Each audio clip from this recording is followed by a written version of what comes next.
Ayer caminé una sierra ausente, entre mi calle y 3 calles más allá. Las llena un rumor de un aire que a mí ahora me parece inexistente, como si hubiera perdido todo su peso y solo quedara en él vacío histórico. El rumor arrastra silencios angulosos que dan contorno a la pintura del asfalto, al absurdo cartel publicitario que leen ahora los mirlos, a las sombras y luces acabadas, al trasiego detenido en el semáforo, a los cantos de edificios vivísimos. El rumor avanza a cada metro y crea un espacio nuevo de inculpadora belleza inédita. Pero arrastra, ante todo, tragedia. Una tragedia que pareciéramos ver por vez primera, como si nunca hubiera existido, ni aquí, ni en el mar nuestro, ni en el polvo y el agua de otras fronteras. Pero sí, estaba antes y estará también cuando las calles vuelvan a arder. Y ahora que la avenida inhóspita se ha vaciado de su ir y venir de tragedias de carne y hueso, precisamente ahora que nada vemos, más que nunca, el drama atraviesa pupila y tímpano. Por eso, no es hora de esperar que venga otro tiempo distinto a este. Si acaso, es hora de enseñar que el tiempo será al fin distinto a este.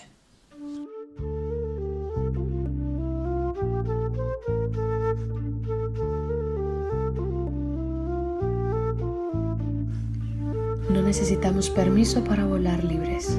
¿Escuchas? El pájaro observado.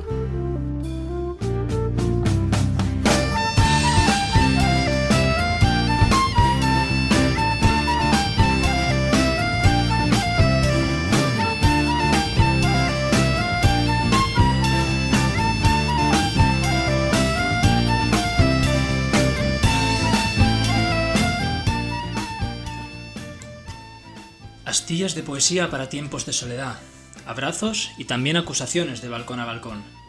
Hospitales de campaña tan reales como ficticia la campaña de miedo de los medios de comunicación. Tiempo de reflexión, de ayuda mutua, pero también de ocupación policial. Hace mes y medio que el pájaro observador no nos ve.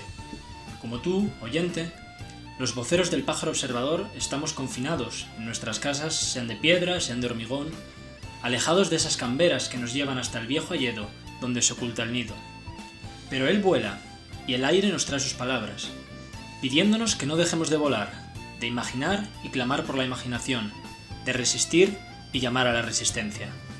Por eso, divididos en 3 nidos móviles, transitorios hasta que pase todo esto, os hemos pedido esta vez que seáis vosotras y vosotros quienes toméis la voz, para construir poco a poco, entre todas, sendas de escape a esta crisis. Y como no podía ser menos, habéis respondido.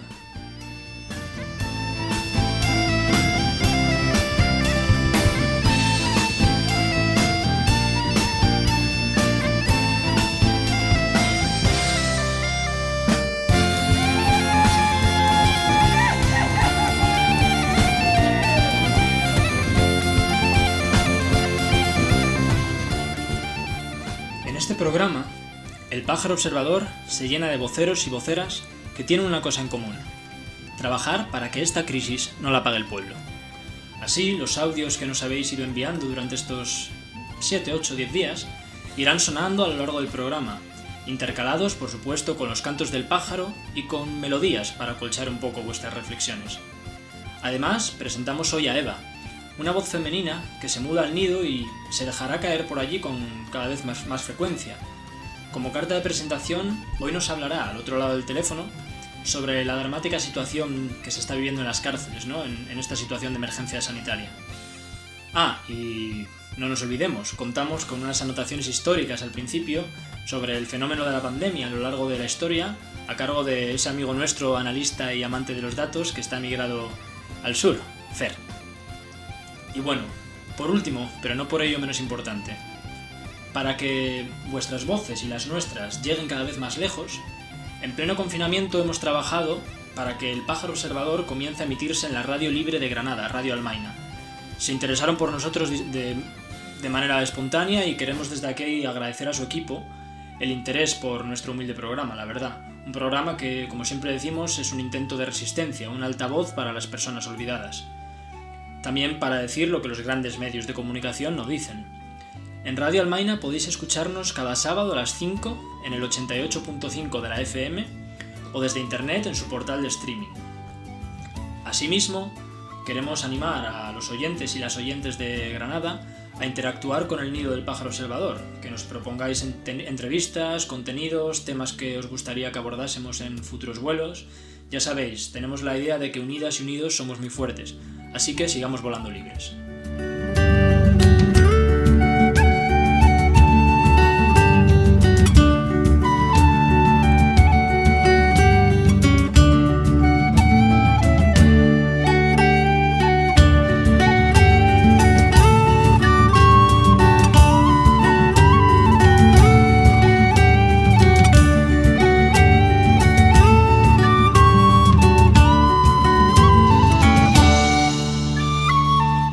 Bueno, para empezar, como os adelantábamos, tenemos preparada una pequeña sección a cargo de nuestro analista Fer, al que voy a contactar por nuestro sistema de vasos e hilos, ya que yo estoy en mi casa y él está en la suya.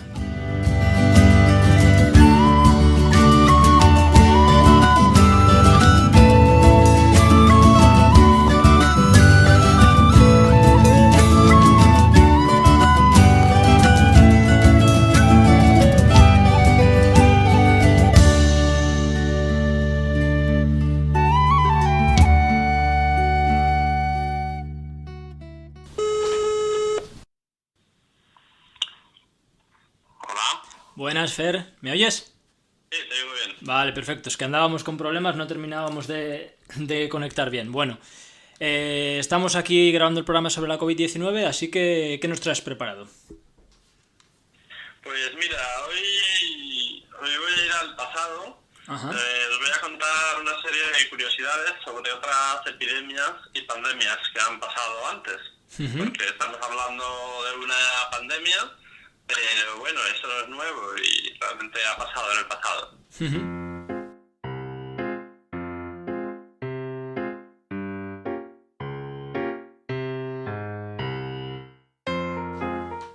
Y bueno, para empezar, en primer lugar me voy a ir a 1722, que es el año en que Daniel Defoe, más conocido por escribir Robinson Crusoe, aquella novela con Viernes y con un náufrago en una isla, sí, pues escribe el diario del año de la peste.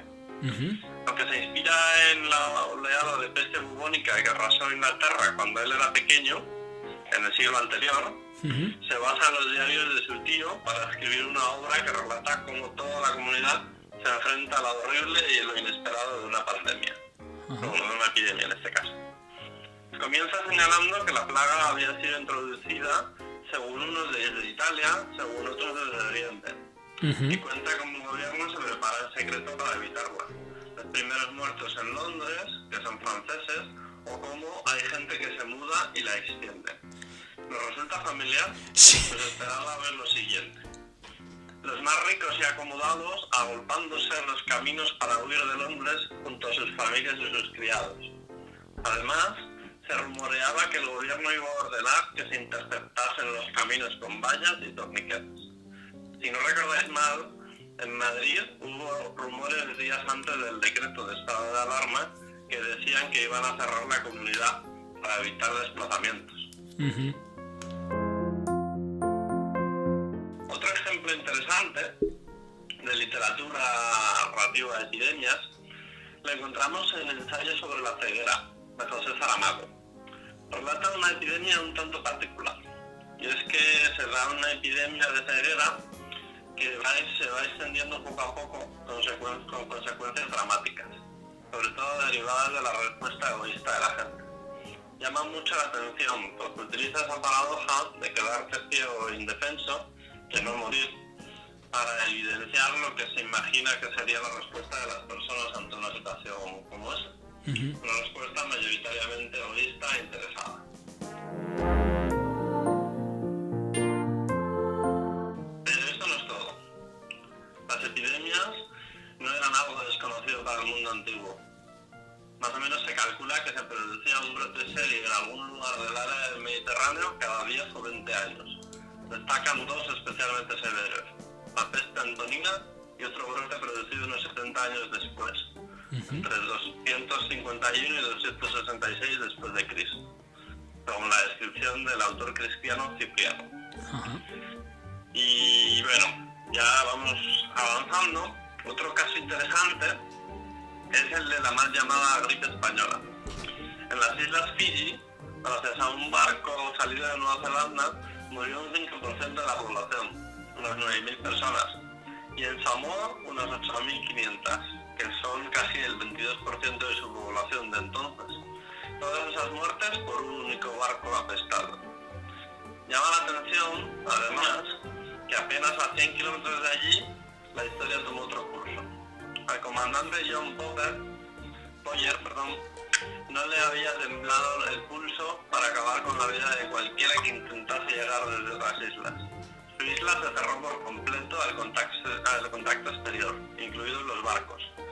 Fue una cuarentena muy dura, pero impecable, que hizo que la Samoa americana pasara a la historia como un oasis libre de una gripe que mató en todo el mundo a más de 50 millones de personas. Wow. Quizás hasta el doble.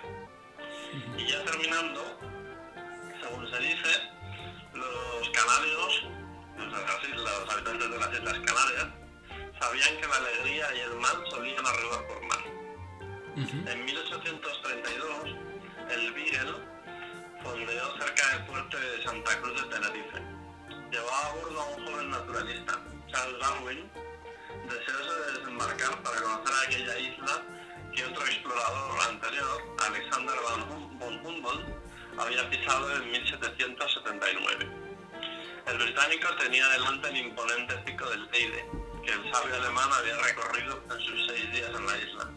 Pero las autoridades pusieron al Beagle en cuarentena. Temían que el cólera que asolaba Inglaterra infectara la isla. El capitán del barco no quiso esperar y Darwin partió sin ver su sueño cumplido.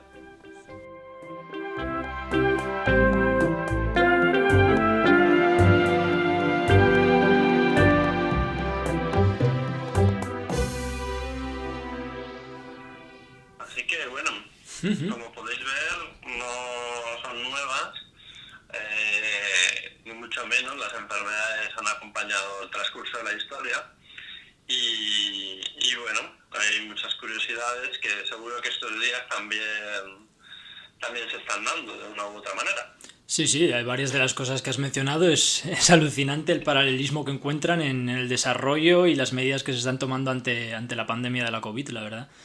Sí.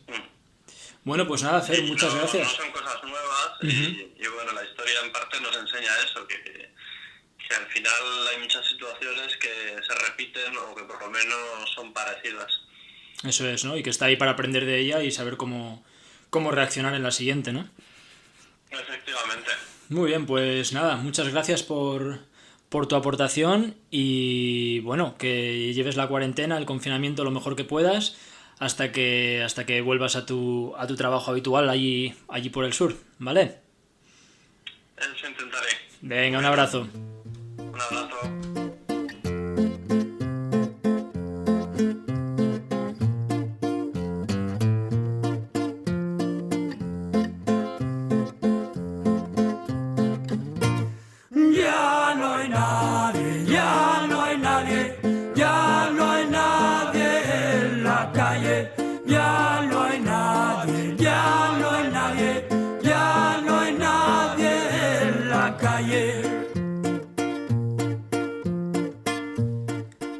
Certeza sobre cómo y por qué hemos llegado hasta aquí.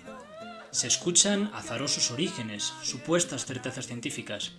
Se señala, por supuesto, la inevitabilidad de las enfermedades contagiosas, como nos comentaba Fer, pero también la responsabilidad política, tanto de su origen como de su gestión.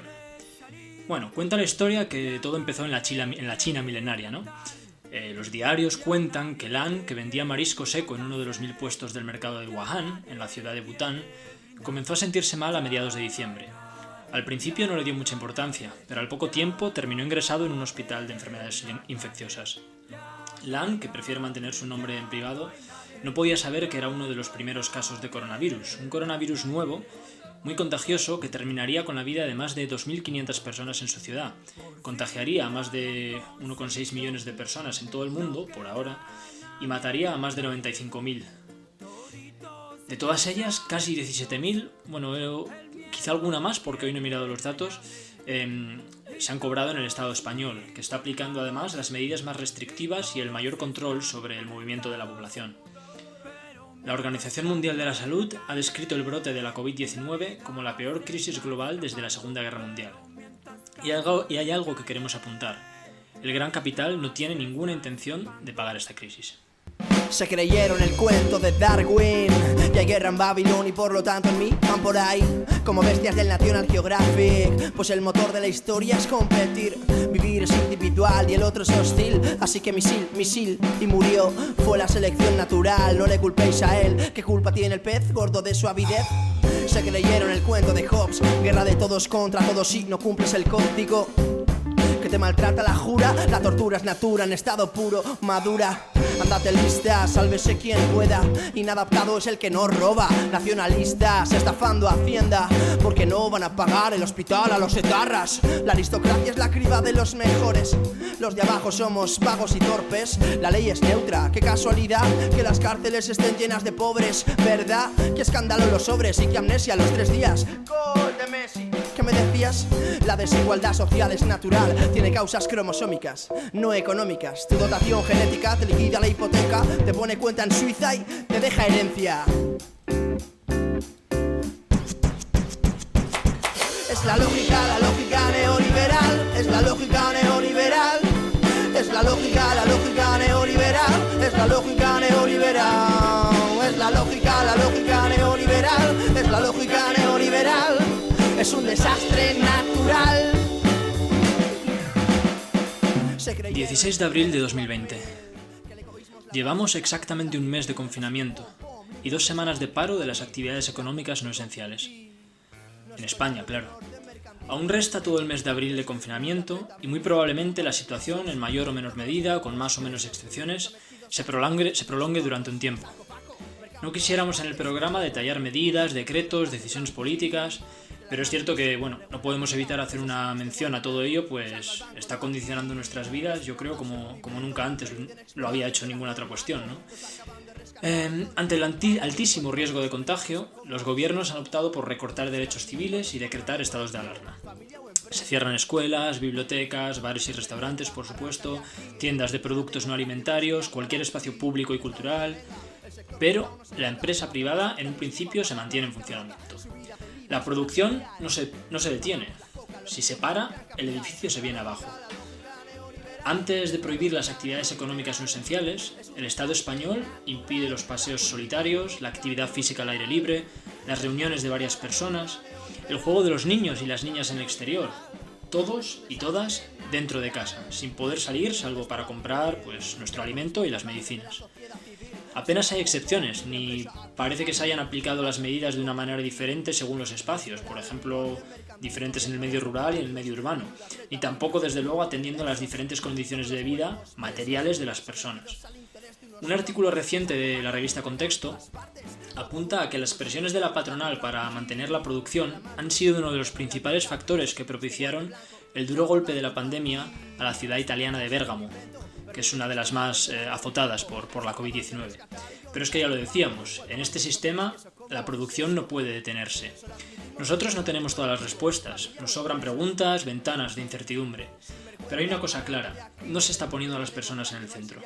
No están en el centro los cuidados, la salud física y emocional de jóvenes ni mayores, el bienestar de los niños y las niñas, a quienes se niega el juego al aire libre. Tampoco está en el centro la posibilidad de velar a las personas fallecidas, la realidad de familias inmigrantes, hacinadas en pisos donde a menudo apenas se puede llevar el confinamiento. Todo esto no está en el centro. Y lo que sí parece estar en el centro es la coerción y el ejercicio de la autoridad. Recordemos algunos datos, ¿no? Las sanciones por no respetar las medidas del gobierno ante el coronavirus pueden ser de 100 euros para las infracciones más leves, pero cuidado, porque estas sanciones leves pueden crecer hasta los 30.000 euros si contestamos, replicamos o al policía en cuestión le parece conveniente aplicarnos. ¿Y qué es lo que nos aplica? Pues la ley Mordaza, señores y señoras. Y, por otro lado, las infracciones más graves del decreto gubernamental prevén hasta 600.000 euros de multa, lo cual es una absoluta barbaridad, ¿no? Los vídeos de persecuciones policiales, arengadas desde los balcones por personas que están como fuera de sí, atrapadas en lo que yo creo que son perversas actitudes fascistoides, corren como la pólvora. A la misma velocidad, por otro lado, que se extendió el llamamiento a los aplausos cada tarde a las 8 como agradecimiento al personal sanitario. Que, por cierto, no tardó el cuerpo policial en reclamar para sí esos aplausos y ahora patrullan las calles en torno a esa hora con altavoces y sirenas clamando a una especie de unión patriótica contra el enemigo invisible de esta guerra. Y nos preguntamos, ¿qué guerra? La guerra está en Yemen, un conflicto que se ha cobrado más de 60.000 vidas en una población de 28 millones de habitantes, que no se ha detenido en todo este tiempo y por el cual España, se calcula, ingresa 20 euros por segundo a cambio de la venta de armas a Emiratos Árabes Unidos y Arabia Saudí, dictaduras absolutamente evidentes, pero que Occidente parece no tener en cuenta. La guerra está también en Siria, donde la población kurda, como esperamos ver en un programa próximamente, que intenta enrollada construir la nueva sociedad ecologista, municipalista, feminista y libre de fronteras y de prejuicios, sufre día tras día el acoso de otro régimen dictatorial, la Turquía de Erdogan. Mientras periódicos, televisiones y redes sociales disparan una y otra vez las mismas balas del miedo y todo lo llenan de coronavirus, la guerra real y la miseria siguen su curso en el resto del planeta. En Europa y en Estados Unidos no hay una guerra ni una especie de enemigo microscópico. Aquí, como en todos los rincones del mundo, hay un enemigo llamado capitalismo y una lucha que se apellida de clases. Precisamente ahora, en el vacío que puebla nuestras ciudades, entre los estragos y las contradicciones de un sistema que ya es caduco, se palpan con insólita claridad. Por eso es tiempo de construir alternativa, de reflexionar juntos y juntas y de avanzar, como diría Ángel González, si no con ciega esperanza, al menos sí con convencimiento. Y lo bueno es que gran parte del pueblo lo sabemos.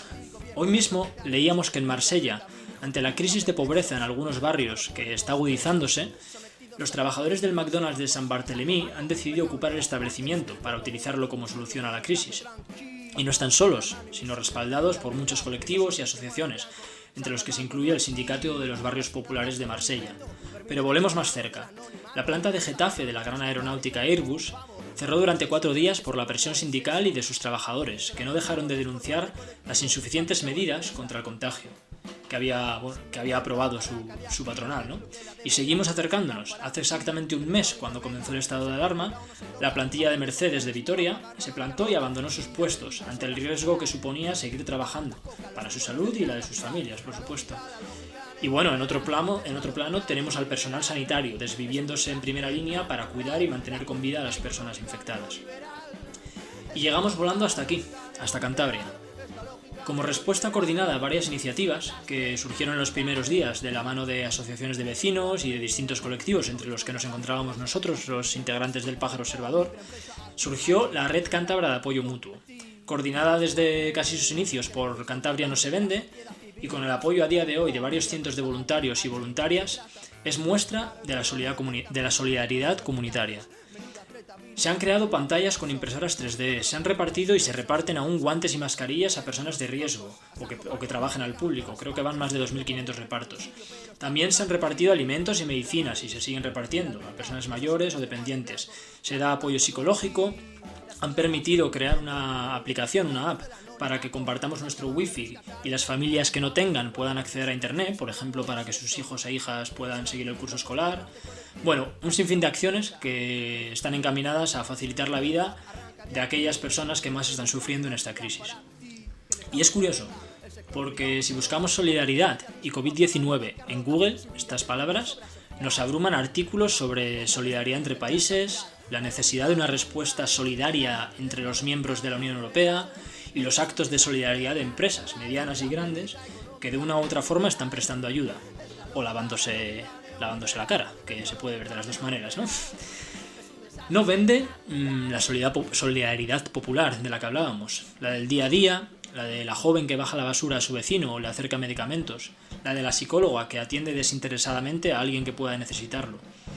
Pero nosotros y nosotras creemos que la solidaridad está ahí, y el interés entre las personas para cuidarnos también. Solo hay que buscarla, potenciarla, extenderla, hacerla contrapoder. Lograr que la solidaridad venza a la desconfianza, a ese enfrentamiento que estamos viendo desde los balcones. Y precisamente para todo eso, os hemos pedido que alcéis la voz, que utilicéis este humilde altavoz, que es el pájaro observador, para que el viento lleve vuestros reclamos, vuestras esperanzas y vuestras denuncias todo lo lejos que sea posible, ¿no? Unidas y unidos somos muy fuertes. Ahora es vuestro turno.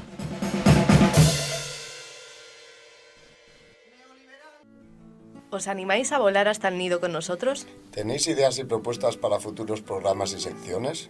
Buscamos gente con ganas de hacer radio para formar parte de este proyecto y crecer juntos. Contáctanos por Facebook o Twitter y... ¡Sigamos volando juntos!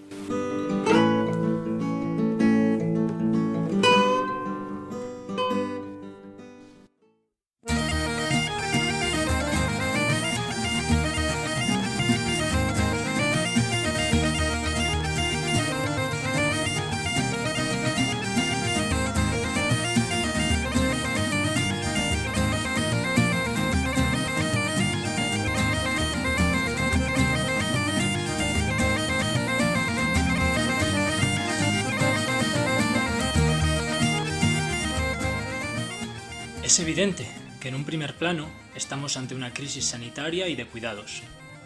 Queremos empezar con la opinión alentadora de una compañera que está en primera línea, en el Hospital de Campaña del IFEMA, en Madrid. Buenas, me llamo Romina, soy médico de familia aquí en Madrid. Estoy trabajando en el IFEMA, aunque en breves ya me vuelvo a mi centro de salud. Y bueno, respecto a las propuestas que planteabais, que me han parecido muy interesantes, por cierto, quería centrarme en la de qué aprendizajes podemos extraer de todo esto, ¿no? Pues bueno, yo creo que se pueden aprender muchas cosas. A mí me ha dado por pensar en una en concreto, que es, bueno, la capacidad que tenemos como seres humanos de adaptarnos a situaciones difíciles, ¿no? Y bueno, en concreto, pues bueno, a nivel poblacional, a nivel general, me ha sorprendido muchísimo desde el minuto 1 cómo hemos sido capaces de confinarnos en nuestras casas, con todo eso lo que implicaba, ¿no? De pues cambiar nuestro estilo de vida, cerrar nuestros trabajos, empezar a teletrabajar, empezar a convivir muchísimas horas con el resto de nuestra familia o amigos, ¿no? Con todos los cambios que eso implica. Cómo a nivel de mis compañeros, ¿no? Sanitarios, cómo nos hemos tenido que, a marchas forzadas, adaptar a situaciones que eran cambiantes cada día, frente a una enfermedad, una infección que desconocíamos y que era muy reciente, con todos los, bueno, con toda la presión y la carga emocional que eso implica, ¿no? Y cómo hemos sido entre todos capaces de formar equipo y enfrentarnos a eso. Eso me ha emocionado y me ha encantado. Y bueno, respecto a las pacientes, creo que han hecho un trabajo de aceptación y de resiliencia súper importante frente a esto, porque pese a la incertidumbre de no saber muy bien qué es lo que teníamos encima, pese a toda la información, ¿no?, que nos estaba llegando, que muchas veces era negativa de otros países, los pacientes no les ha quedado otra que asumir lo que tenían delante, y la verdad es que muchísimos de ellos lo han llevado fenomenal y es también muy loable eso, ¿no? Entonces, bueno, y también con el añadido de que hay mucha gente que ha tenido verdaderos dramas en su casa, ¿no? De pues familiares que han fallecido por la propia enfermedad. Entonces, bueno, yo creo que a nivel de conjunto ha habido una respuesta brutal ante una situación muy, muy difícil, y creo que debemos estar muy orgullosos y de ser conscientes de que, pese a lo que podía parecer, de que somos ¿no?, occidentales perdidos en un mundo capitalista y consumista, hemos sido capaces de unirnos y de luchar contra algo o para vencer algo, ¿no? Y bueno, creo que tenemos que estar muy orgullosos. Así que nada, espero que el programa salga muy bien y el resto de programas también. Me gusta mucho lo que hacéis, lo poquito que he escuchado, y nada, muchas gracias. Un abrazo.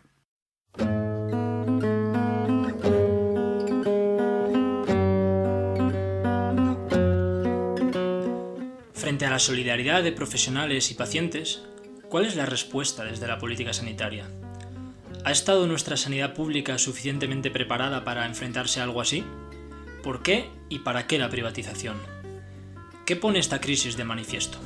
Adelante, pajarracos.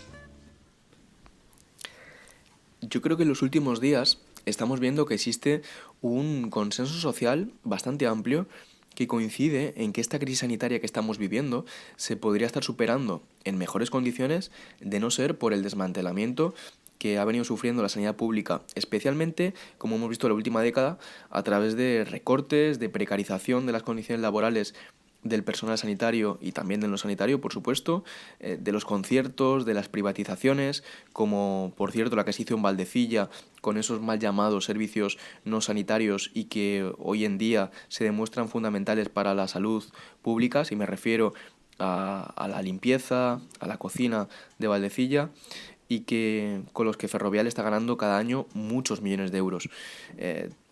¿Todo esto con qué se ha hecho? Bueno, pues con un fin yo creo que muy claro, que era devaluar la sanidad pública en favor de la sanidad privada. Y yo creo que existe una contradicción muy importante y que se ve con más nitidez si cabe estos días, y es que el negocio, como el que hace la sanidad privada, también durante la crisis sanitaria, es incompatible con la salud y con el bienestar colectivos.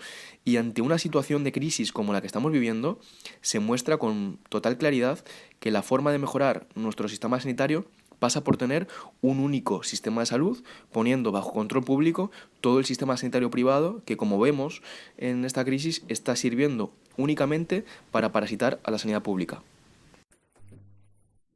Hola, muy buenos días a todos y a todas.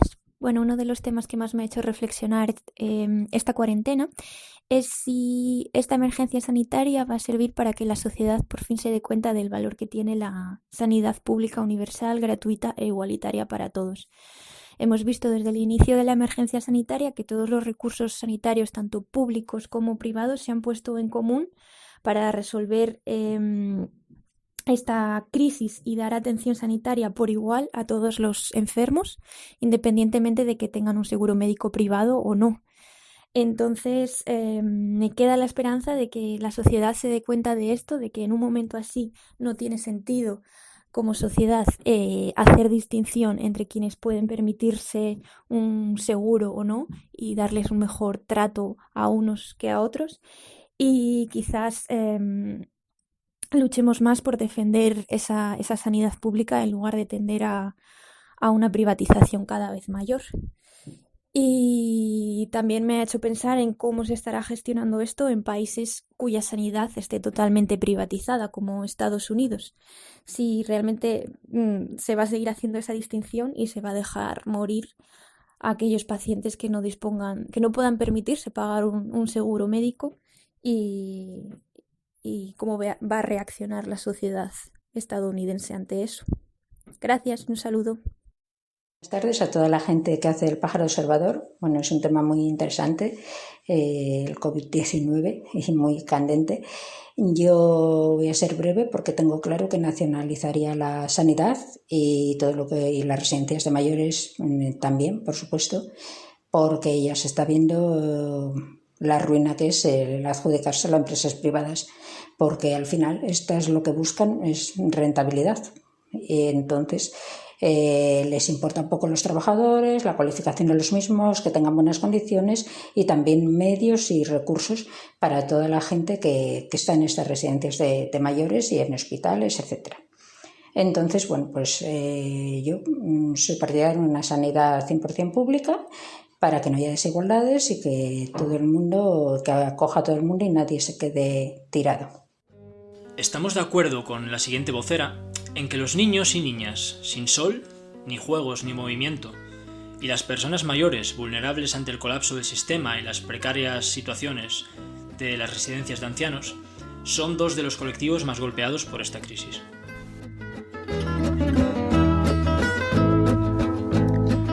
Hola, bueno, pues yo creo que esta situación lo que ha puesto de manifiesto es el empobrecimiento del sistema sanitario, dado que es un virus que tiene estas peculiaridades de infección tan alargadas en el tiempo, pues ha provocado una numerosa demanda de los servicios sanitarios. Eso por un lado. No vamos a entrar en las causas de este empobrecimiento, que sería para otro tema. En cuanto a los efectos psicológicos y emocionales, creo que hay unos sectores que se están viendo más perjudicados, que son los niños especialmente y las personas mayores. En cuanto a los niños, me parece que han sido los últimos olvidados de toda esta situación, creo que se les debería, y todavía hay tiempo de tenerlos en cuenta. Necesitan la vitamina D para fortalecer sus huesos, que están en pleno crecimiento, y esto a la larga y en su edad adulta les va a provocar serias patologías. Estoy completamente convencida, porque es el momento de la fijación de la vitamina, es en la infancia. Imaginaros incluso los niños que tienen un mes y demás. Llama la atención que la OMS, incapaz de mantener una política de comunicación que digamos haya sido fiable y coherente, ¿no?, durante esta crisis, esté proponiendo medidas políticas que contradicen sus propias recomendaciones.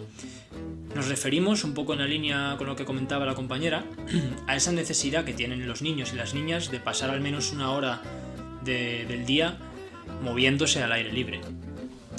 Mencionaba además la compañera a las personas mayores como un colectivo absolutamente golpeado por esta crisis, no cabe la menor duda. ¿Qué nos está enseñando sobre su cuidado, sobre las residencias de ancianos esta crisis? El siguiente compañero pone el foco sobre la explotación económica de la atención a las personas mayores. El confinamiento y las medidas estado-policiales a nivel global actual no está hecho para los abuelos. El envejecimiento de la sociedad no es de agrado para el sistema económico-político dominante. Eso no impide que la lógica neoliberal se adapte y saque beneficios mediante residencias de ancianos de todo tipo, como forma hegemónica de cuidados y de atención. Quien tiene el monopolio de la violencia también se adjudica el de la protección, aunque muchas veces esta ni siquiera esté garantizada. En una vida de infinidad de proyectos personales y construcciones identitarias del yo, supone un esfuerzo muy grande dedicar un amplio tiempo a los demás. Para evitar el hacinamiento de mayores en residencias de ancianos, cuestionables estas no solo por ser focos de contagio idóneos, sino por el papel que representan, con o sin pandemia, para evitar también la explotación racista y patriarcal del trabajo asalariado en el cuidado a las mayores, nuestra labor podría ser generar esas redes de apoyo que ya existían y que ahora también existen, aunque no sean suficientes, que saquen fuera de la lógica económica salarial e incluso carcelaria pues los cuidados a nuestras personas mayores o más vulnerables. ¿Cómo se hace eso? Pues ni idea. No me corresponde a mí ni a nadie individualmente dar la clave porque no existe. Solo ir creando proyectos en colectivo. Por supuesto, los sistemas estatales de cuidados y de salud, organizaciones como la OMS, etc., pues no actúan aisladamente ni mirando en primer lugar por la mayoría social. Hay grandes intereses farmacéuticos, económicos detrás, ¿no? Hola, observadoras. Creo que estamos ya sintiendo los efectos en menor o mayor medida de esta crisis por las circunstancias que nos está tocando vivir a cada uno de estos días. Pero aún nos queda mucho por dar respuesta a esas preguntas esporádicas que surgen en el confinamiento. Y estamos aún más lejos de tener claridad y certidumbre en las implicaciones que esta crisis tendrá en nuestras vidas de cara a futuro. Lo que sí nos queda claro una vez más es que los intereses políticos y privados, sobre todo del sector farmacéutico, están por encima de la salud pública.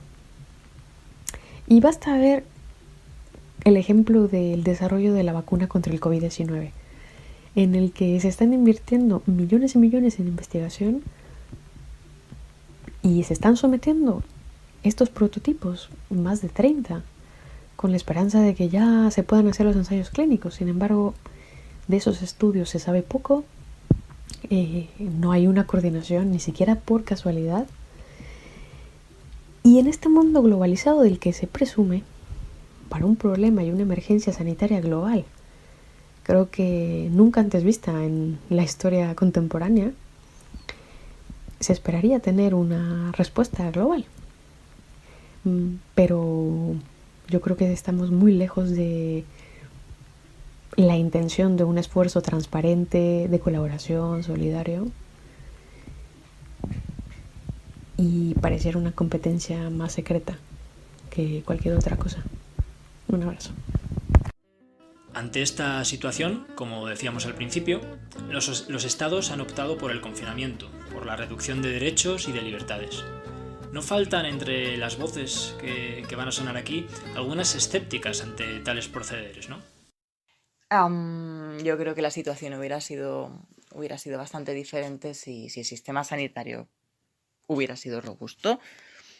Es decir, si hubiera sido como debiera ser, que para eso es uno de los mejores del mundo. Y si en vez de quedarnos todos en casa, como escondiéndonos del virus, como escondiéndonos de algo inevitable, se hubiera quedado solamente la población de riesgo y el resto hubiéramos podido seguir siendo libres, ¿no?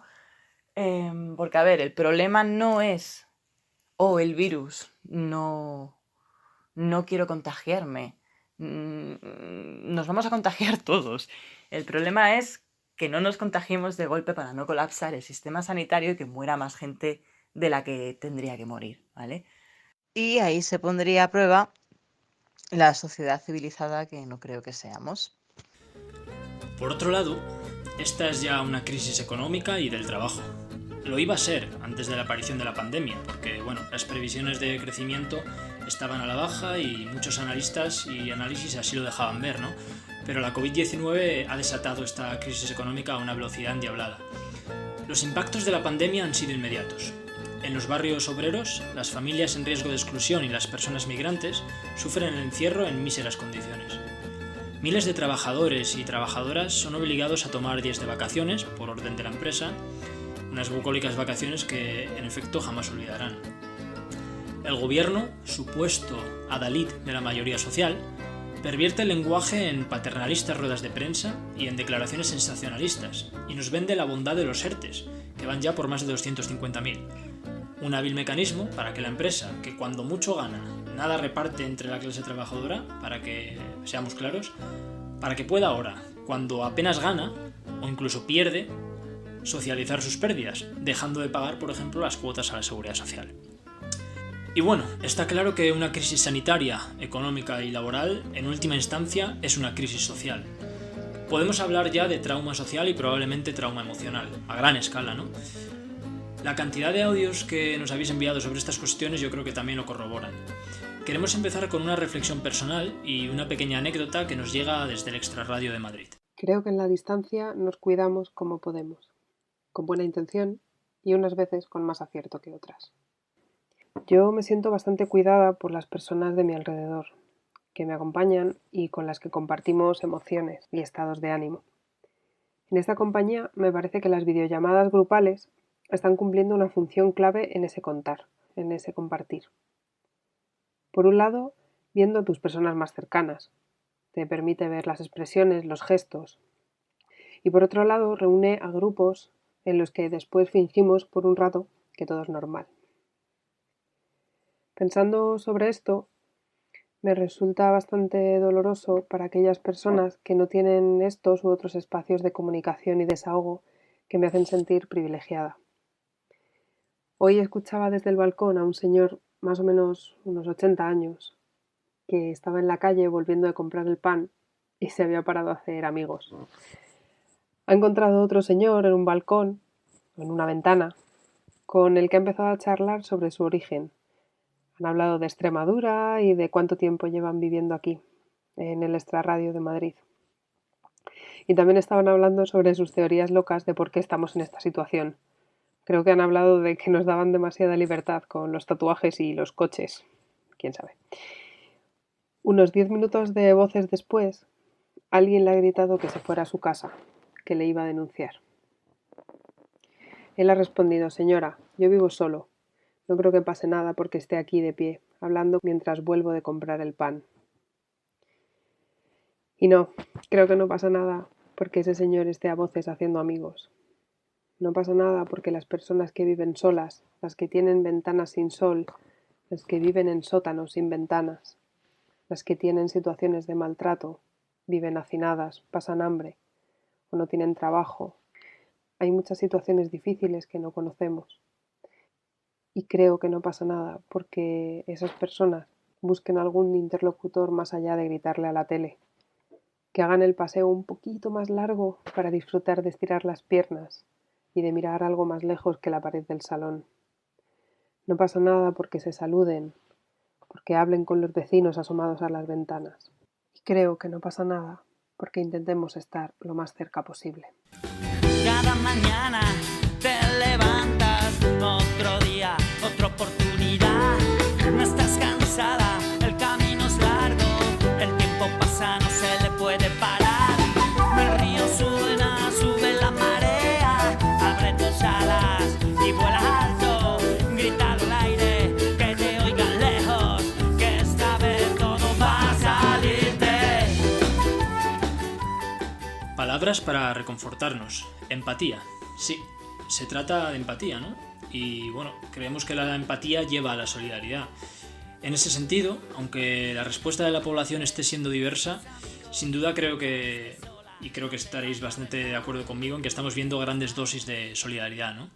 Desde mi punto de vista, es otra guerra mundial, bien orquestada y selectiva en cuanto a sus efectos. Y bueno, como cualquier guerra o situación crítica vital, aflora lo mejor y lo peor del ser humano. Y es lo que estamos viendo en cuanto a actuaciones pues, de entrega solidaria o todo lo contrario, ¿no? Como los chivatos de balcones, discriminación a sanitarios por miedo a contagios, etcétera, etcétera.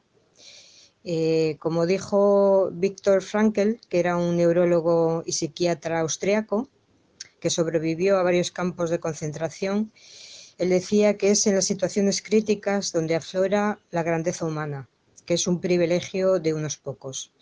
Él curiosamente no se incluía en esta grandeza, ya que él solo pensaba en sobrevivir, mientras unos pocos compañeros del campo ayudaban a otros con su comida, con charlas, y se olvidaban de su propia subsistencia. Así que, bueno, saldremos de esta seguramente más fuertes. Salud. Yo creo que la respuesta social que se está dando está siendo mayoritariamente y en términos generales ejemplar, yo pienso. Casi ya desde el primer momento se comenzaron a producir algunas iniciativas casi instintivas, diría yo, de solidaridad y apoyo, que ahora, por supuesto, pues es necesario que cuajen y que se mantengan en el tiempo, y que se doten también de organización y de más conciencia, sin duda. Además es fundamental que estas formas de solidaridad se impongan sobre esas otras que también hemos visto en estos últimos días y que los promueve el sistema y que vemos en la televisión y en las redes sociales, y que no son más que esas formas individualistas y que llevan a que algunos pocos salgan al balcón a jalear a la policía, justificando en muchos casos la represión y el abuso de la fuerza, dando pie a situaciones que pueden ser perfectamente injustas en la mayor parte de los casos, y que además focaliza en personas concretas lo que no deja de ser un problema del sistema. Y además, por supuesto, ¿quién nos dice que esa red de delatores de balcón no va a ser utilizada también contra aquellos que protestan, incluso quizás contra las consecuencias mismas de esta crisis? Pero como dice este compañero, cuya voz ya resonó alguna vez por este nido, frente a la respuesta solidaria también existe una reacción individualista, represiva, y ahí la siguiente compañera lo ve de la misma manera, ¿no? Esboza una interesante oposición entre la solidaridad de carácter informal, horizontal y espontáneo, que se da en el medio rural, y una falsa solidaridad que está gestándose en las ciudades grandes, sobre todo, dirigida por las actitudes policiales y basada un poco en esta manera de relacionarse, ¿no? El control social informal en zonas rurales es más evidente. Las vecinas nos cuidamos y ejercemos cierto control, pero se trata de un control horizontal que pone en el centro el bien común. Es un bien común pactado de forma implícita que se acompaña normalmente de dosis de apoyo mutuo y de solidaridad más altas. Este tipo de control social informal protege frente al control estatal más centralizado, más fácil de redirigir hacia la disidencia y más protagonizado por fuerzas del orden. La necesidad de las personas de cuidar de sus comunidades en situaciones tan desnaturalizadas como son las ciudades generan problemas, ya que se hace una delegación del control social hacia el Estado, que marca lo que se debe y lo que no se debe de hacer. Si además a esto le sumamos la presión de los medios de comunicación generando pánico, se puede gestar algo tan antinatural como la policía de balcón. Para mí, personalmente, esto puede ser una oportunidad para que tomemos conciencia y seamos responsables de generar redes sociales informales suficientemente potentes y fuertes para que en situaciones de crisis como esta o como cualquier otra de otra naturaleza podamos canalizar la energía de la sociedad hacia esa solidaridad necesaria y evitar así esta policía de balcón tan orwelliana. Os preguntábamos, además, cómo estáis viviendo el encierro, en lo emocional y desde vuestro posicionamiento político. En el siguiente audio, esta vocera denuncia que, nos han robado la libertad, un poco más de lo que ya nos la tenían restringida, y que eso nos sube en contradicciones. ¿Cómo lo sobrellevamos? ¿Asumimos la inacción? ¿Aceptamos un sistema coercitivo? Me siento bastante sumida en contradicciones entre lo que pienso, lo que debería pensar y sobre cómo estoy actuando. Emocionalmente, pues una especie de espiral emocional en el que unos sentimientos chocan con otros y a veces, aun sacando tiempo para hacer actividades, ejercicio, hobbies, leer, pues a una no deja de sentirse vencida por el encierro y el ahogo pues de un piso de 4 paredes que te hacen caer en momentos de flaqueza, de nihilismo y un futuro bastante oscuro, por no decir inexistente. Creo que una frase que se me repite bastante en la cabeza es: nos han robado el futuro y ya solo nos queda el presente. Y esto lo puedo intentar leer como un castigo por la incertidumbre del porvenir o a veces le quiero dar una lectura de una oportunidad para empezar realmente en el presente, en el ahora y en lo que puedo hacer con ello. Es bastante difícil gestionar todo este tiempo para pensar, a la vez que te inundan las redes de información de todo tipo de clase, que te hace caer en muchas dudas y contradicciones y juicios internos. En negativo, al final te acabas sintiendo como en una cárcel, siempre reconociendo que dentro de lo que cabe es una cárcel privilegiada, ¿no? Tenemos luz, agua y todas esas comodidades, pero una jaula no deja de ser una jaula. Y no sé, alguien que ama la libertad por encima de todo, respetando como un corderito un encierro global por un bien común, esa palabra con la que tanto nos hemos llenado la boca, de repente me está causando sarpullidos cerebrales y me han devuelto con 2 tazas. No sé, dudo de que a veces estamos siendo engañadas o manipuladas, de si al final hemos llegado a un punto de alienación tan sumamente perfecta. ¿Y cómo afecta esto a todo? Pues veo 2 líneas, cómo está afectando a la gente, ¿no? Pues veo 2 líneas de pensamiento muy marcadas. Desde una línea que quiere socializar, de que lo ve como una oportunidad de poner sobre el centro de la mesa temas que antes no se hablaban tan abiertamente, ¿no?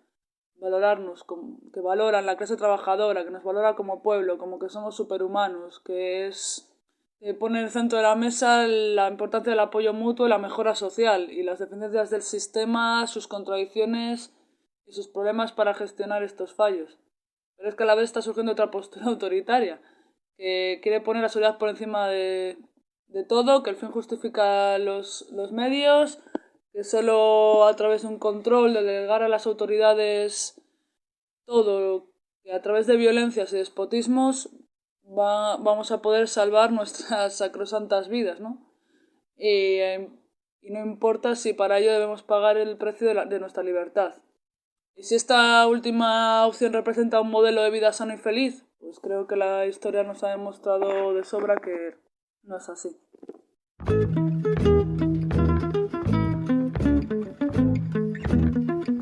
Enlazando con esta aportación, en el siguiente audio, otra voz femenina, que han sido mayoría, la verdad, entre todos los audios que nos han llegado, coincide con nosotros en ver que se está dibujando la crisis como una guerra, que, como ya indicábamos al principio, no creemos que sea, ¿no?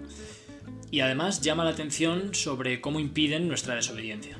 Desde mi perspectiva política tengo la sensación de que en este momento estamos sometidos a una ideología bélica que ha colonizado el discurso público y que está construyendo un imaginario social en el que la disidencia es el enemigo. Continuamente se nos exige lealtad política y sacrificio, con lo que si te muestras crítica a las medidas te conviertes en una insolidaria porque se conceptualiza de forma absoluta. Se ha impuesto el discurso a todos los niveles que si no estás apoyando la gestión, estás en contra y restas en el bien común. Personalmente, el 28 de marzo el Gobierno decretó a través del BOE que mi perfil profesional, que no es sanitario, está sujeto a una prestación social obligatoria, por lo que me pueden destinar donde y como consideren a realizar tareas que no tienen por qué ser específicas de mi profesión. Como miembro de una sociedad, siento la necesidad de cooperar y proteger a las personas de mi entorno, pero no bajo las órdenes del Estado, asumiendo en mi carne las consecuencias de su gestión nefasta o de la falta de previsión del capital que hasta ahora ha sacado un rédito económico por la mala gestión de la sanidad y de los servicios sociales. En consecuencia, tengo la sensación de que si estamos en guerra, esta no es mi lucha, que es por la justicia social. Ese es el bien común que persigo y, por lo tanto, ante este tipo de decretos como el que hacía referencia del BOE, me declaro insumisa a obedecer al Gobierno como un militar más en una guerra que creo que están construyendo apoyándose en una emergencia sanitaria que no han sabido manejar. Sin duda, los efectos emocionales del confinamiento van más allá de nuestra, digamos, escasa capacidad de acción política ahora mismo. Esta situación nos afecta en todos los planos y hace aún más duros trances de por sí complicados, como nos recuerda esta compañera. En cuanto a los efectos psicológicos y emocionales, pueden ser muy variados según nuestra personalidad. Yo estoy viviendo este confinamiento y esta situación como una privilegiada en una casa grande donde me puedo mover y pensando mucho en la gente que no tiene techo, en la gente que está en la calle. Eso me trastorna un poco, porque yo estoy con agua, con luz, con alimentos, con todo lo necesario y muchísimo más. Y psicológicamente puede afectarte el estar solo, el ver a la gente solo a través de las redes o a través del móvil, pero tengo que reconocer que soy una privilegiada. En cuanto a los efectos que van a tener en las personas, pienso que también va a depender mucho de las situaciones. La gente que ha perdido a sus familiares queridos y no ha podido expresar sus sentimientos, no ha podido estar a su lado, va a pensar durante muchos años, quizá durante toda su vida, va a pensar en cómo murieron sus mayores o cómo murieron sus allegados solos en una habitación o en una UCI o en un lugar donde la gente era una desconocida de alguna manera, por muy cariñosos que sean y que se hayan portado fenomenal todos los sanitarios. Y por otro lado, nos han privado de los ritos, nos han privado de toda la liturgia del adiós, de las ceremonias del adiós y del estar juntos, el recibir el apoyo de los amigos, de los otros familiares. Todo eso yo creo que va a pasar factura también psicológicamente. Para contrarrestar la soledad, el encierro, la frustración, la tristeza por situaciones como las que acabamos de escuchar, pues han surgido muchísimas actividades que se han ido compartiendo por las redes sociales. Otra voz que ya resonó brevemente hace unos cuantos meses aquí en El Nido nos apunta a una curiosa reflexión a este respecto, ¿no? A nivel personal, uno de los temas que más me está haciendo reflexionar esta cuarentena es el tema de qué hacer durante la cuarentena. De repente contamos con muchísimo tiempo del que antes no disponíamos, puesto que estábamos más ocupados con otras actividades en el exterior. Y desde el casi primer día de confinamiento, de repente empezamos a recibir una avalancha de propuestas de actividades que hacer durante estos días de confinamiento.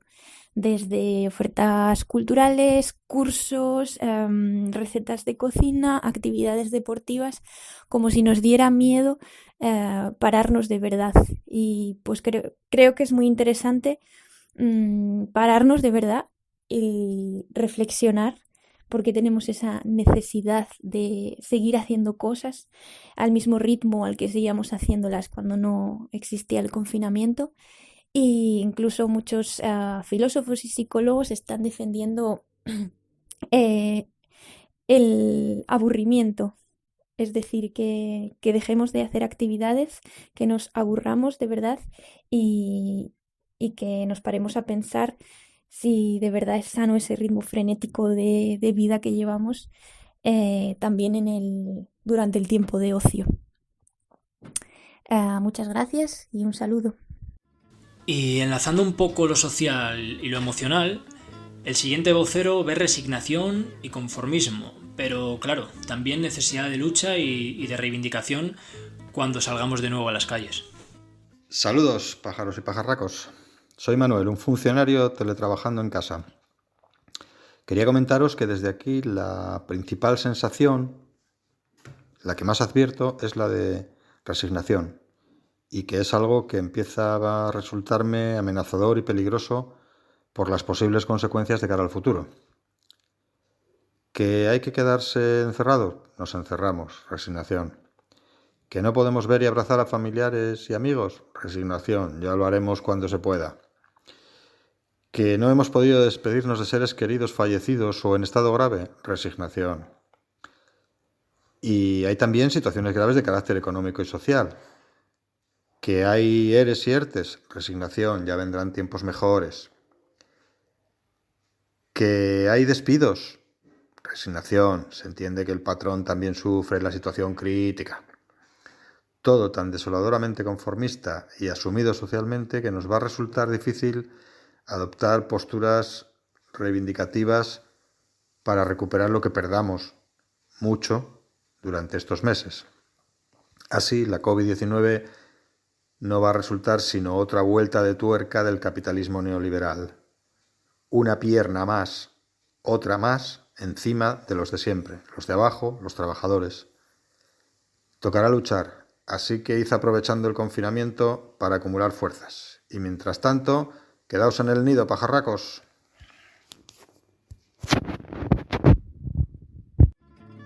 Para afrontar con garantías esa lucha que reclama nuestro anterior compañero, debemos reducir todo lo posible la actitud que llamábamos al principio policía de balcón. Si antes nos hablaba de las dificultades emocionales, la siguiente compañera se vuelve ahora hacia otros colectivos extremadamente vulnerables. Estamos hablando de las personas sin techo, de CIES, personas presas. En cuanto al trauma social, supongo que también va a tener un costo muy grande, ¿no? Sí, hay solidaridad. Se está expresando de muchísimas maneras la solidaridad entre las personas. Hay muchísima ayuda y se está poniendo por una parte todo lo mejor del ser humano, también lo peor, ¿no? También hay muchas situaciones de angustia y de miedo que están dando lugar a esa policía de balcón por la que preguntáis, ¿no? La policía de balcón existe siempre, como ha existido en las calles, como ha existido en los teléfonos, como ha existido en señalar con el dedo al otro siempre. En estos momentos en que el miedo tiene a la gente psicológicamente más atrapada, se especifica aún más que en las cosas que estamos viendo, ¿no? Y en cuanto a las cárceles, a los CIES, los psiquiátricos, los centros de menores, yo creo que es donde siempre se plantea los lugares donde la sociedad esconde, ¿no?, a los más vulnerables, a la gente que molesta, a los que no quieren, ¿no? Los presos, estoy segura de que siguen con sus hacinamientos. Habrá poquísimas medidas de seguridad en las cárceles. Yo lo estoy viendo en los centros de menores, lo estoy sabiendo a través de los niños de la calle, ¿no?, y de la gente que está pasándolo mal, los sin techo, que no están siendo recogidos ni atendidos. Eso sí, les ponen multas. En Madrid la policía está poniendo multas a los sin techo, pero no les da un lugar donde estar recogidos, ni un lugar donde se les trate adecuadamente, por mucha propaganda que se haga. Y bueno, llegados a este punto, es hora de presentar a nuestra nueva vocera. Ya lo adelantábamos al principio del programa. El Pájaro Observador tiene desde hoy una nueva colaboradora que poco a poco se irá dejando cada vez más a menudo por el nido. Por supuesto, tenemos que tirar una vez más de nuestro sofisticado sistema de vasos e hilos para contactar con ella, pues yo estoy aquí, bueno, pues eso, más solo que la una, ¿no?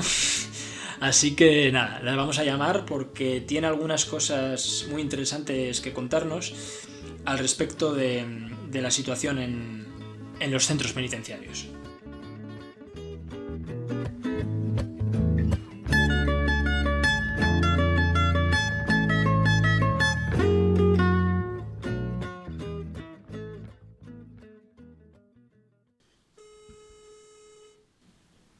Hola. Buenas, Eva, ¿qué tal? ¿Nos oyes bien? Bien, sí, os oigo bien. ¿A mí cómo se me oye? Perfecto, yo creo que está más quedando bien grabado, así que nada. Bueno, que se me ha pasado a decirlo, pero la voz de Eva ya se escuchó cuando hicimos el programa sobre radios libres en La Lechuza. Pero bueno, lo que estaba diciendo, ¿no? Que te incorporas ahora como colaboradora al Pájaro Observador. Sí, así es. Mi primera intervención como pajarraca. Bueno, pues nada, ya avanzaba yo que creo que te vas a centrar un poco en la dramática situación que se está viviendo en los centros penitenciarios, ¿no? Sí, vamos a hablar un poco de esas personas que están encerradas y que están encerradas más allá del confinamiento que estamos sufriendo. El interés un poco porque parece que el virus está haciendo mella en las personas que se encuentran encerradas en centros y además en aquellas que tienen problemas de salud. Sí. Entonces estamos hablando mucho de las residencias de mayores y esperamos que esto sirva también, ¿no?, de alguna forma para reflexionar sobre los cuidados y qué pasa cuando estos pasan a ser problema de empresas privadas porque nosotras mismas no nos podemos hacer cargo porque tenemos unas vidas muy ajetreadas. Y también hemos sido testigos de cómo se han vaciado los centros de internamiento de extranjeros. Sí. Actualmente solamente hay personas encerradas en Algeciras. Esto también que puede parecer una noticia positiva, pero también es verdad, como te decías, no se alertan que se están vaciando, no se están cerrando. Claro, si no están cerrados, lo que están es vacíos.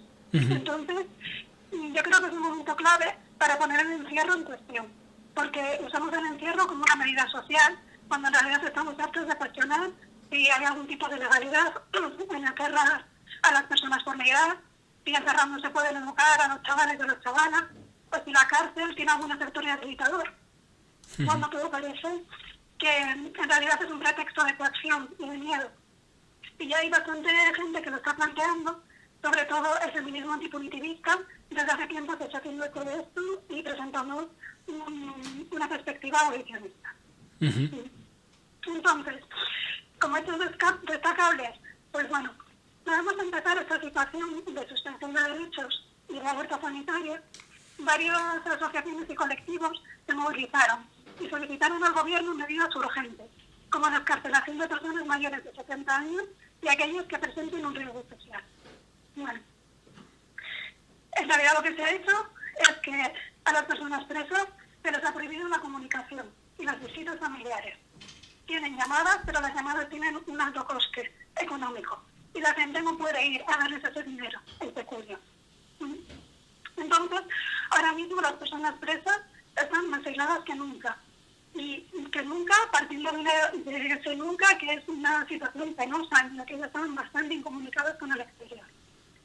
Respecto al tema de la sanidad penitenciaria, pues bueno, es la siguiente. Las presas y los presos llevan más de 2 años realizando diversas huelgas de hambre, denunciando la falta precisamente de atención sanitaria en las instituciones.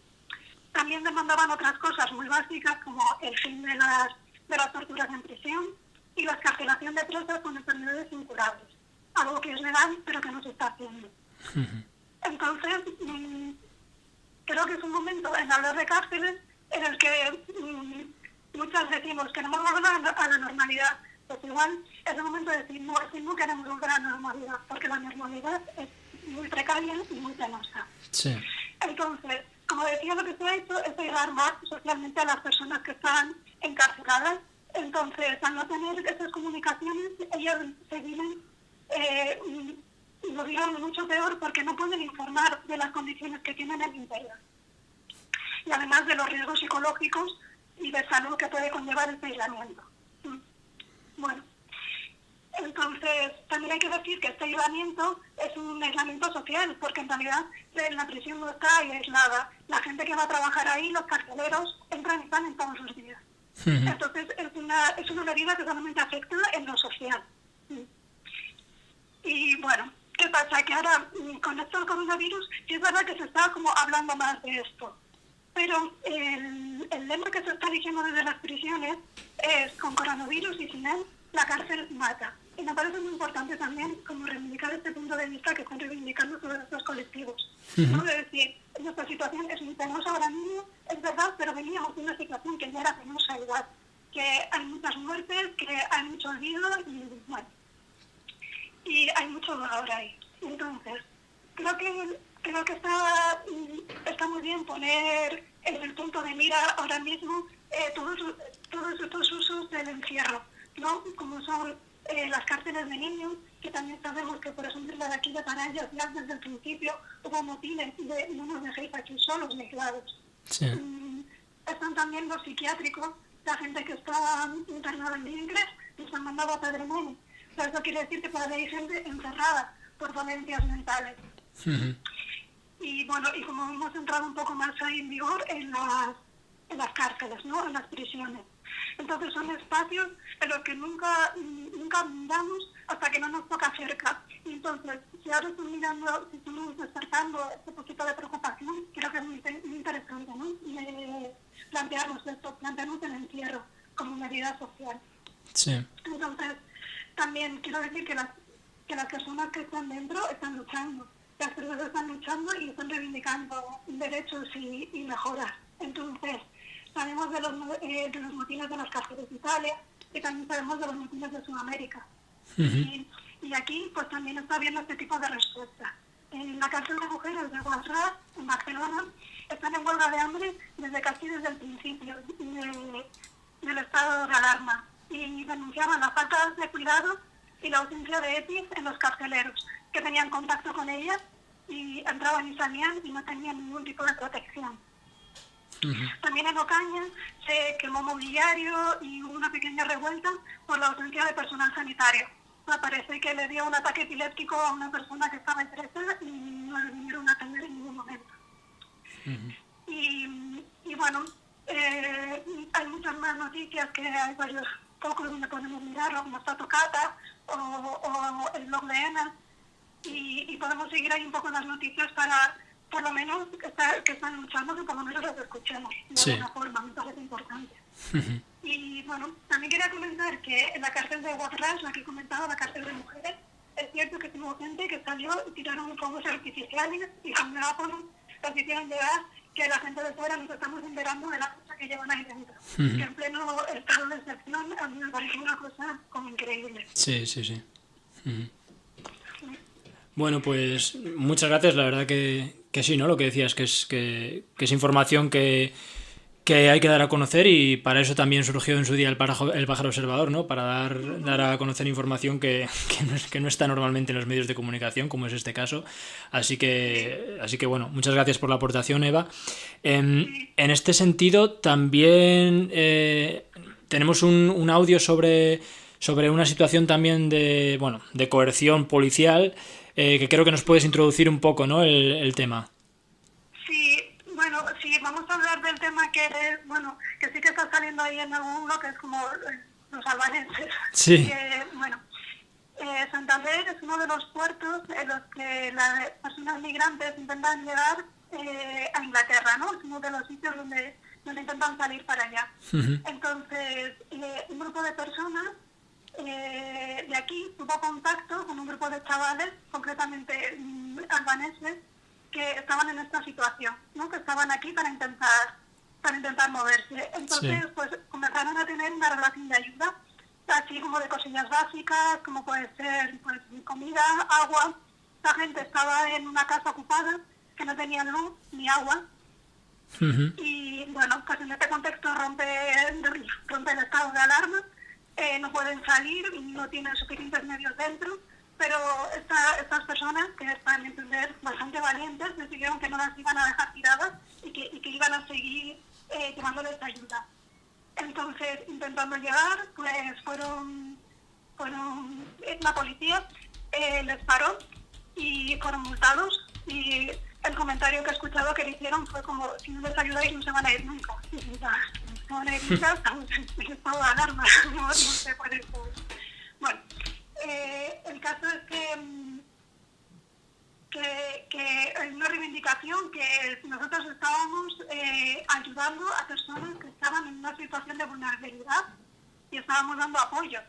Entonces, bueno, a mí me deja bastante perpleja esta situación y sí es verdad que sí que están sacando comunicados, que es el que creo que vamos a leer ahora, ¿no? Sí. Y a leer un poco como su perspectiva. Bueno, pues sí, efectivamente, nuestra compañera Ana nos va a leer uno de esos comunicados. Y bueno, pues nada más, yo creo en principio, Eva, que muchas gracias y bueno, contamos contigo para los siguientes programas y para todo lo que haga falta, ¿no? Sí, claro que sí. Vale, pues nada, muchas gracias. Una ramita en el nido. Eso es. Venga, que pases buena tarde, Eva. Venga, igual. Adiós. Hasta luego. Crónica de un linchamiento anunciado. Ventana sobre la llegada. El hijo de Pilar y Daniel Weinberg fue bautizado en la Costanera y en el bautismo le enseñaron lo sagrado. Recibió una caracola para que aprendas a amar el agua. Abrieron la jaula de un pájaro preso para que aprendas a amar el aire. Le dieron una flor de malbón para que aprendas a amar la tierra y también le dieron una botellita cerrada. No la abras nunca, nunca, para que aprendas a amar el misterio. Eduardo Galeano. Compartimos lo que dicen algunos periodistas que afirman que a través de la prensa se genera opinión. Somos un grupo de ciudadanos que estábamos intentando ayudar a un colectivo de jóvenes albaneses que malviven en un edificio sin puertas ni ventanas, llevándoles comida, agua y abrigo. Estos chicos están de paso en España. El destino buscado es Inglaterra. Al igual que diversos organismos, Cruz Roja, Cáritas, Servicios Sociales, etc., asisten a personas en estado de vulnerabilidad, acciones muy loables todas, intentamos cubrir unas necesidades básicas de estos chicos que por diversas razones no son asistidos. En los últimos tiempos hemos sido testigos de una serie de ensañamientos hacia estos chicos de parte de algún medio de comunicación, siguiendo la línea de pensamiento de odio desmedido hacia el colectivo migrante. El diario El País, Buscar Santander, Puerto de Polizones, en un artículo transmite una sensación de avalancha migratoria que amenaza el funcionamiento y la gestión del puerto de la capital cántabra. También destacar los artículos del diario Montañés, donde no solo se intenta criminalizar a los albaneses. No decimos que en el colectivo albanés no se cuezan habas. También dejar claro que en España se cuecen calderadas. Haciéndose eco de los mensajes de odio que transmiten grupos de extrema derecha, los migrantes vienen a robar, entre otras bafocias de mensajes, también este periódico publica fotos de los chicos jugando al fútbol, exponiéndoles más todavía, pero dejando claro que son personas, porque lo son, ¿no? Que cometen errores y además, sabiendo el contexto donde están, redadas policiales periódicas, etc., el que se libre del pecado que arroje la primera piedra. En estos momentos en que estamos reaprendiendo y reincorporando valores casi olvidados como la solidaridad, el pensar en los más vulnerables, por eso estamos encerrados, ¿no?, toca hacer una autocrítica desde la sensibilidad, la sinceridad y los cuidados. España supo vivir tiempos difíciles en los que muchas personas tuvieron que emigrar en busca de una vida digna. Apelamos a la memoria para aprender a empatizar con los más débiles, con los nada, los nadie, los ninguneados. Esperemos y esperamos que después de que pase esta situación excepcional, no tengamos que vivir situaciones de violencia hacia estas personas que lo único que buscan es una vida digna. De gases. Tiembla el sistema por dentro, igual que el suelo. Todo tiene precio, hasta ese monte de roble allí en tu pueblo. Montes comunes eran otros tiempos, planta eucalipto, saca el cabrero. Y esa falsa libertad, vivir encerrado en una gran ciudad. Y esa gran necesidad, lucha por tu tierra, pues libres nos hará. Bueno, muchas gracias a Ana por leer este artículo y a Miguel por haberlo escrito, ¿no? Y contribuir a denunciar casos como este, ¿no? Bueno, seguimos un poco con la breve narración y con todos vuestros audios. En el campo, en cuanto a lo que es la distribución de la población, cómo se está viviendo esto en la ciudad y en el campo, ¿no? Parece bastante sensato afirmar que el poblamiento disperso y en gran medida autosuficiente está sufriendo en mucha menor medida el impacto de esta crisis sanitaria, ¿no? Y esto quizá nos muestre una salida, la de reducir la presión sobre el medio, apostar por la producción local y renaturalizar nuestros espacios. Así lo expresan nuestras oyentes, ¿no? Llamando a una revinculación con la naturaleza. Esta situación, esta crisis que estamos viviendo, pone de manifiesto que la salud de un ente como las grandes ciudades es lo más perjudicial que existe para el ser humano. Están completamente hacinados en estas grandes ciudades, pequeñas, medianas, y eso empobrece la salud, no favorece nada la salud, ni mental, ni física, ni emocional, ni psicológica. Por lo tanto, creo que este es el momento para considerar que para un futuro hay que reavivar y reajustar las economías en pro a fortalecer el sistema de las aldeas en todo el territorio español. Hay que tomar conciencia de este tema, que son las aldeas abandonadas, y creo que por ahí deberían de ir los esfuerzos.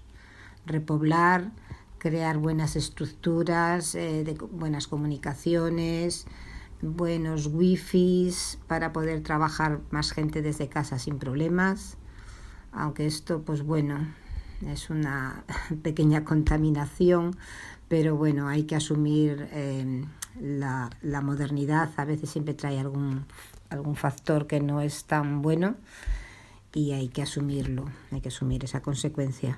Creo que deberían de ir por ahí los tiros. En definitiva, y lo más importante de todo, bajo mi punto de vista, es la necesidad del ser humano de volver a comulgar con la naturaleza. Es una necesidad urgente de sintonizar con ella, armonizar con ella. Es la que nos ayuda a poner los pies en la tierra. El ser humano está muy desvinculado de la madre naturaleza, está muy en el polo neurosensorial, a través de todas las tecnologías que últimamente se están creando, y esto cada vez le aleja más de la naturaleza, lo cual para mí es un grave error, puesto que tenemos esta parte que compartimos con los animales, la parte instintiva de supervivencia, de tener que volver a la naturaleza. En fin, somos algo más que animales, lógicamente, pero esta parte no se nos puede olvidar y parece ser que la hemos olvidado. Aparte de que no estamos respetándola, estamos directamente aniquilándola, y entonces la naturaleza nos devuelve esto como pago. Va a haber cada vez más pandemias porque todos los ecosistemas están muy mezclados, mezclados y a la vez desvinculados de su origen, y esta es la factura que nos está pasando. Así que esto es lo que sugiero: volver a la madre naturaleza, viviendo en las aldeas y con unos sistemas sanitarios más locales y también las medicinas complementarias, que no se nos olviden, por favor.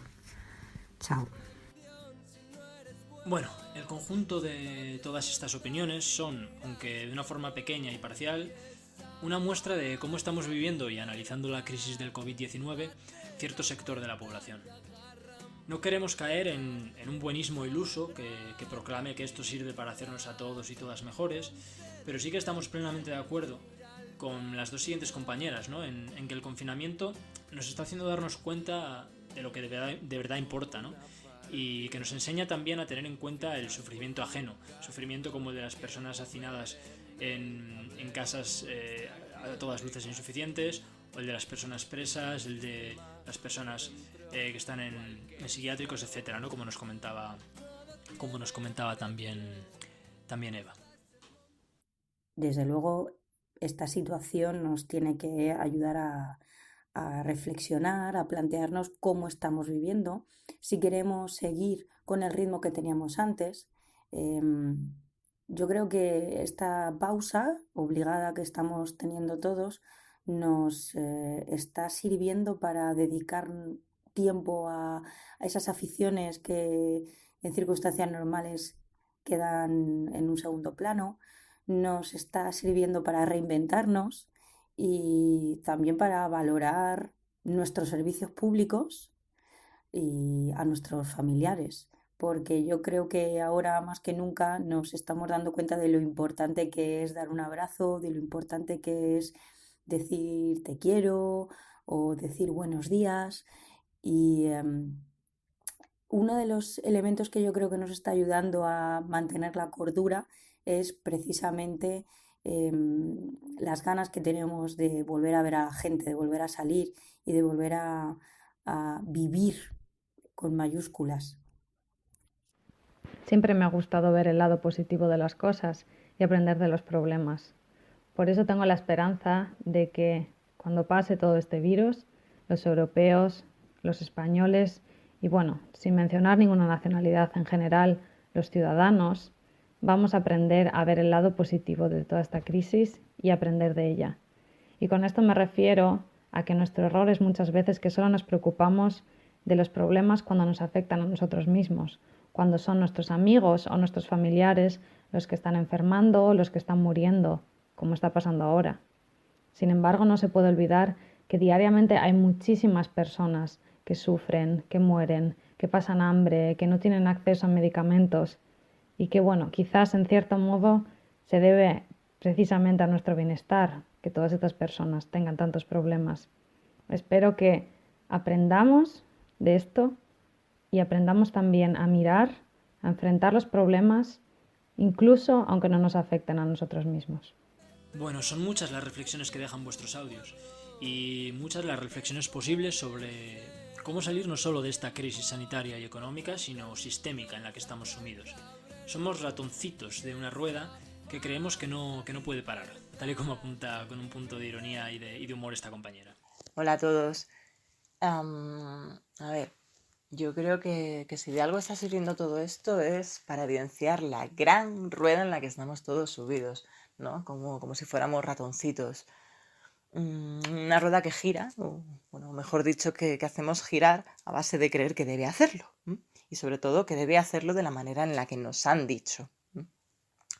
Y da igual que no lo creamos, o sea, da igual que seamos conscientes de ello o de ellos, porque estamos obligados a seguir pedaleando para sobrevivir. Aunque bien es cierto que de vez en cuando nos dejan saborear algún premio, como buenos ratoncitos de laboratorio. Yo creo que vivimos en una gran esquizofrenia colectiva, como me gusta a mí llamarlo, una especie de doble realidad, donde una sería el mundo en el que vivimos, ¿no? Que se asemeja muchas veces más a la ficción que a la realidad en sí. Y otra para la que nosotros como seres humanos estamos diseñados.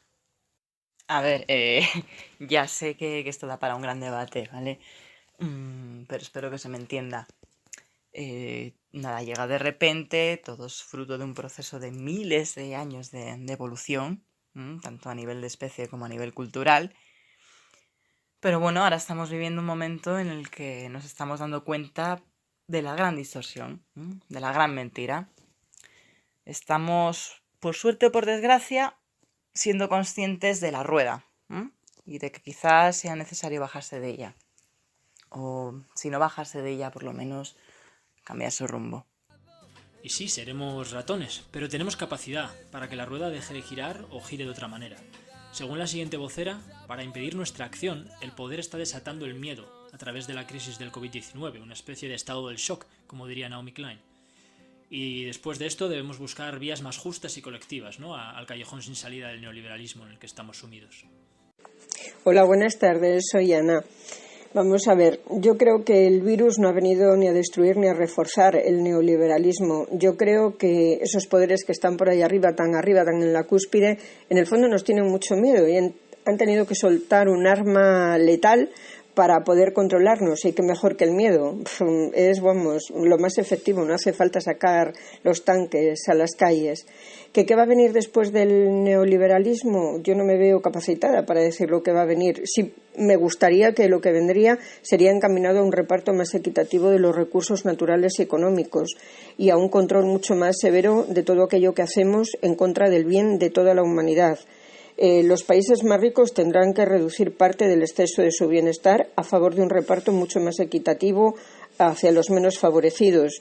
Y cada uno de nosotros tendremos que reconducir nuestro consumo, que ha sido desorbitante, hacia un consumo más consciente, y las aspiraciones personales van a tener que dejar cabida a las aspiraciones colectivas. El neoliberalismo está dando los últimos coletazos. Lo que pasa es que en este plano físico eso pueden ser años. Se van a extinguir indudablemente como se extinguieron los dinosaurios. ¿Qué vamos a hacer? Iremos viviendo, lo que no va a ser poco, porque vamos a ser testigos directos. Se trata, por lo tanto, de encaminar la sociedad hacia otros derroteros. Pero, ¿cómo construir alternativa?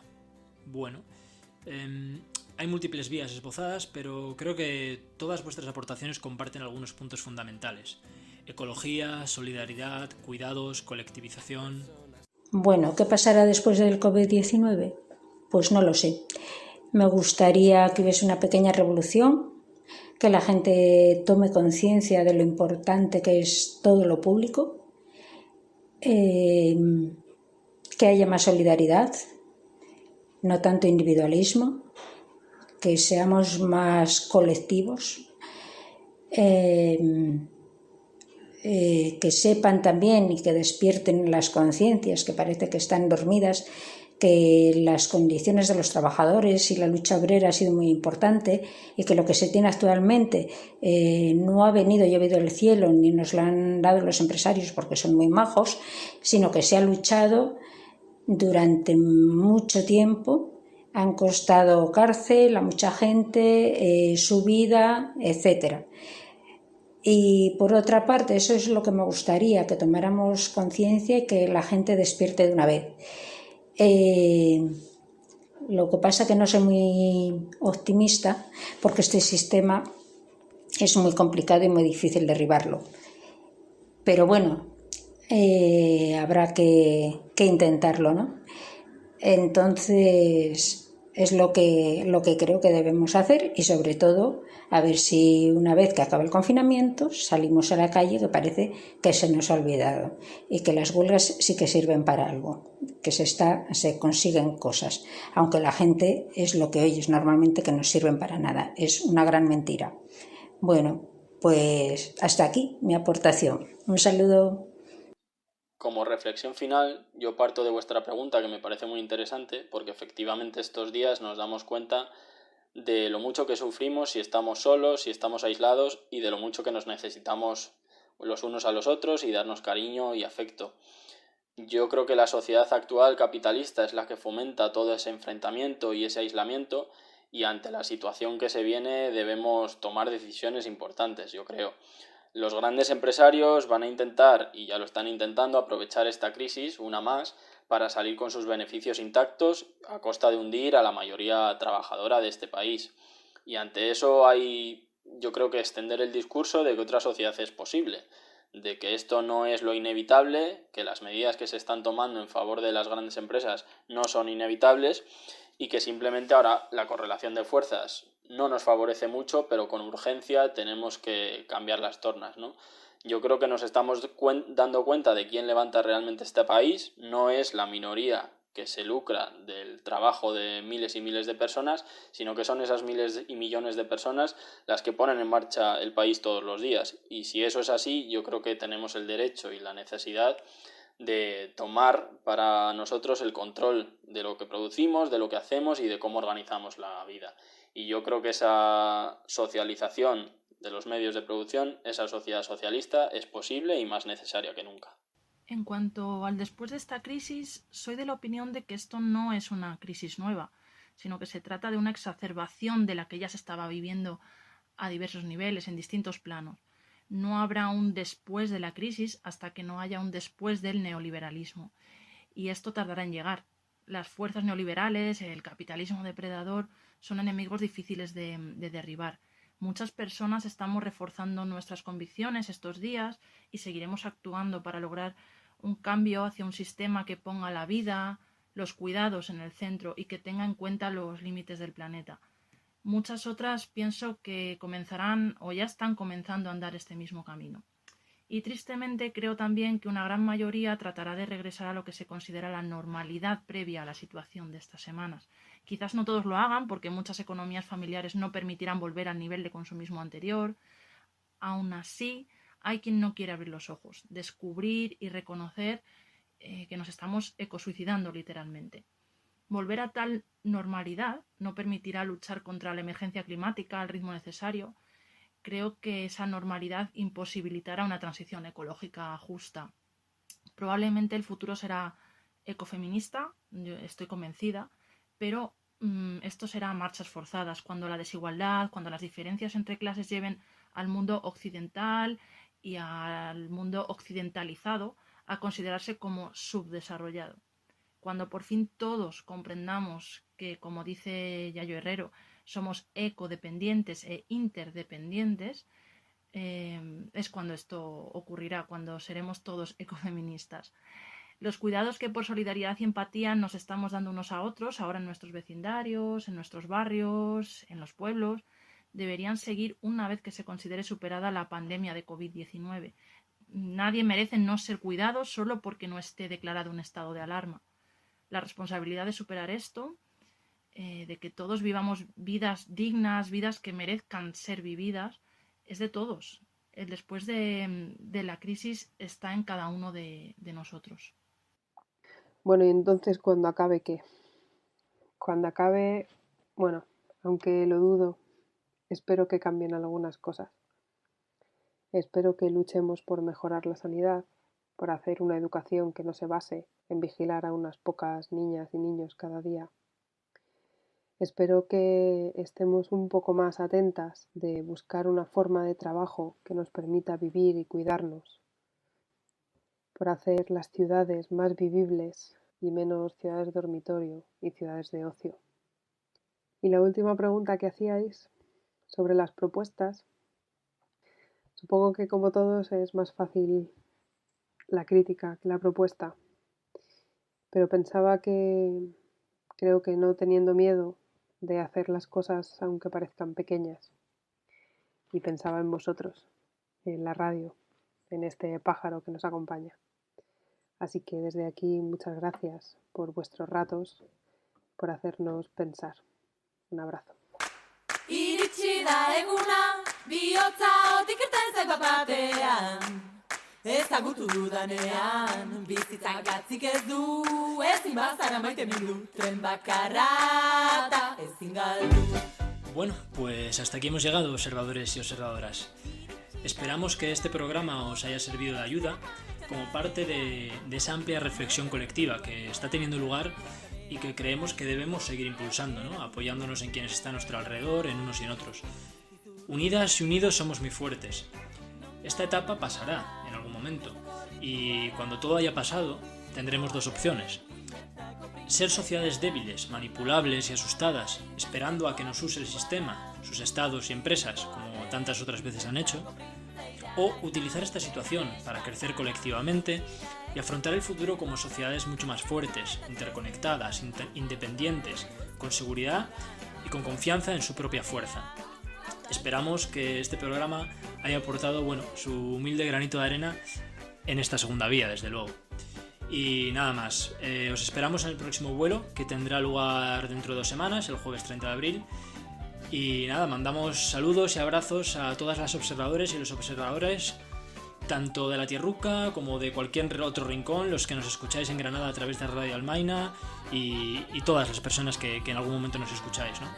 Hasta entonces ya sabéis que podéis buscarnos y contactar con nosotros como El Pájaro Observador en nuestros Facebook, Twitter e Instagram, y también escribirnos al correo elpajaroobservador@gmail.com. Nos vemos muy pronto en el nido de El Pájaro Observador.